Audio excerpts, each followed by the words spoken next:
फिलहाल भारत सरकार के सामने सबसे बड़ी चुनौती खड़ी हो चुकी है कि भारत अपने दिए हुए वादे को पूरा करे या फिर प्रोटोकॉल्स को फॉलो करे। सच में ये सिचुएशन भारत की परीक्षा का ही समय है, जिसमें भारत का एक फैसला किसी की जिंदगी बचा सकता है तो किसी को खुश भी कर सकता है। वैसे वीडियो के अंत में आप बताना कि इस पूरे मामले को देखने के बाद भारत सरकार ने क्या फैसला लेना चाहिए, तो वीडियो पूरी जरूर देखें। देखिए, आपके सामने एनडीटीवी का आर्टिकल है जिसमें साफ साफ लिखा गया है कि बांग्लादेश के पूर्व प्रधानमंत्री शेख हसीना को फांसी की सजा सुनाई गई है। खबर के अनुसार बांग्लादेश की पूर्व प्रधानमंत्री शेख हसीना को अंतर्राष्ट्रीय आपराधिक न्यायाधिकरण ने पिछले साल छात्र आंदोलन के दौरान हुई हिंसा और मौतों के लिए मानवता के खिलाफ अपराध का दोषी माना है और उन्हें मौत की सजा सुनाई। इंटरनेशनल क्राइम ट्रिब्यूनल ने बांग्लादेश के पूर्व गृह मंत्री असदुज्जमा खान कमाल को भी मौत की सजा सुनाई।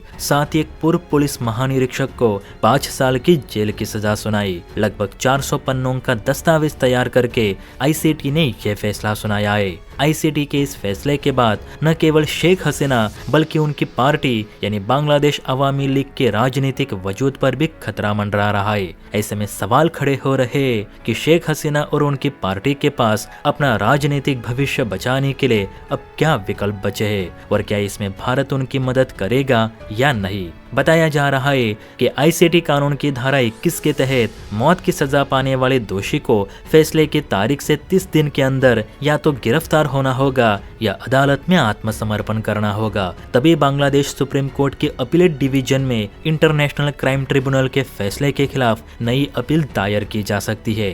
यानी शेख हसीना के मामले में ये अंतिम तारीख 17 दिसंबर 2025 की है। यदि इस तारीख तक वो बांग्लादेश की किसी भी अदालत में आत्मसमर्पण नहीं करती या गिरफ्तारी नहीं देती तो अपील का कानूनी अधिकार अपने आप समाप्त हो जाएगा और उनके लिए मौत की सजा अंतिम मानी जाएगी। बांग्लादेश के सुप्रीम कोर्ट को अपील पर 60 दिनों के अंदर फैसला सुनाना अनिवार्य है।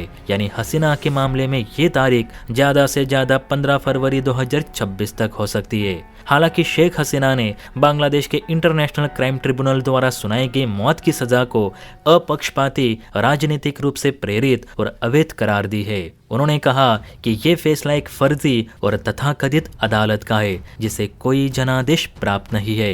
शेख हसीना ने खुद पर लगे मानवता के विरुद्ध अपराध के आरोपों को सिरे से खारिज कर दिया। उन्होंने कहा कि मैं इन आरोपों को पूरी तरह से नकारती हूँ। मेरी अनुपस्थिति में मेरे खिलाफ मुकदमा चलाया गया। मुझे न तो अपना बचाव करने का मौका मिला और न ही अपनी पसंद का वकील रखने की इजाजत दी गई। ये सब मोहम्मद यूनुस की गंदी राजनीति है जो मुझे मारकर अपना रास्ता साफ करने की कोशिश कर रहे।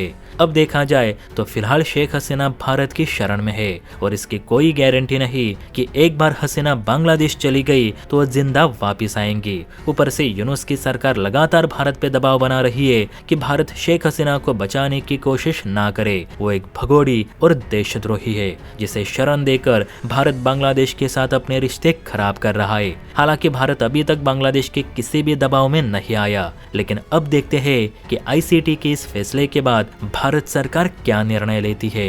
वैसे भी शेख हसीना के पास टाइम बहुत कम बचा है, तो आप बताइए आईसीटी के इस फैसले के बाद भारत सरकार का फैसला क्या होना चाहिए। हमें हसीना को वापस लौटानी चाहिए या उनकी रक्षा करनी चाहिए?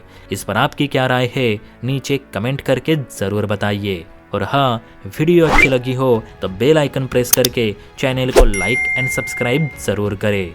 जय हिंद।